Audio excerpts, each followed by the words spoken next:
name is Siva Tikmala, and I will be talking to you today about DNA replication, transcription, and translation. So here's my hands for identification purposes, and let's begin.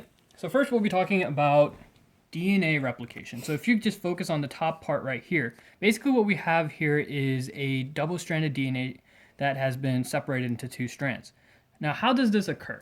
So first we have something over here called a initiator protein, this long little oval shape. And what that does is it brings in something called a helicase, which is represented by this large circle. And what the helicase is able to do is it separates the double-stranded DNA into two separate strands. And you have these little circles right here which represent single-strand binding proteins. And what they do is they keep this separated situation from as it is.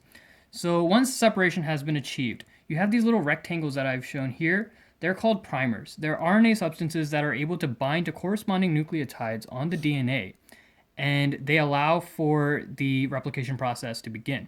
So you have something called DNA polymerase 3, which is represented by this little circle, which starts here at the primer and basically continues all the way along towards the replication fork.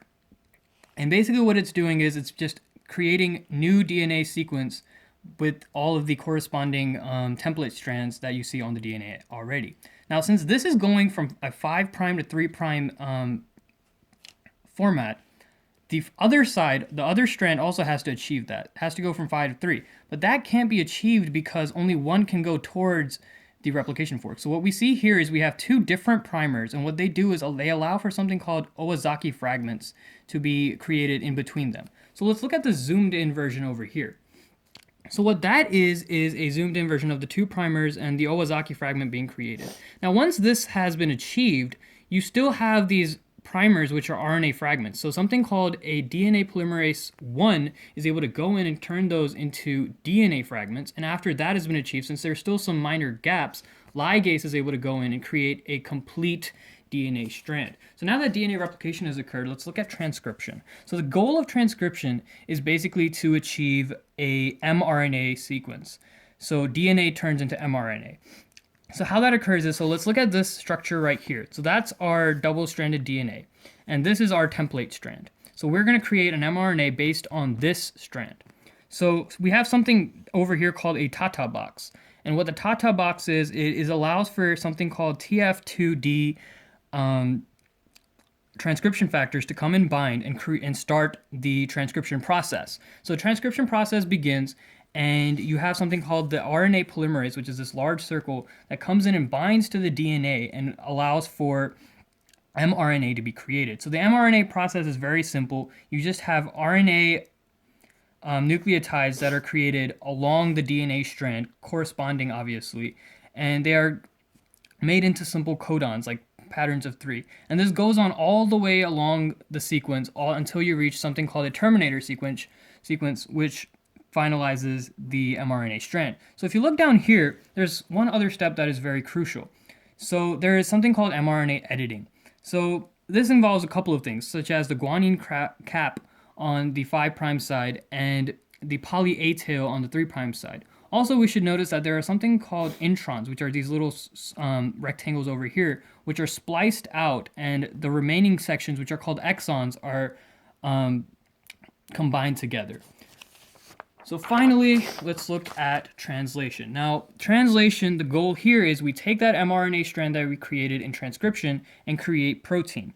So right here, this little sequence here, I've represented the mRNA strand. And first you have something called a small ribosomal subunit that attaches onto it, and that's this little boat structure. And next, over here, after the small ribosomal subunit has been attached, you have tRNA that comes in and binds in the middle right here. Now, how does this bind? We should notice that there is something called an AUG codon here. That's the start codon. And that is binded to this little rectangle on top, which is called an anticodon. And it's complementary. So you have UAC on that anticodon, and that is representative of methionine, which is an amino acid.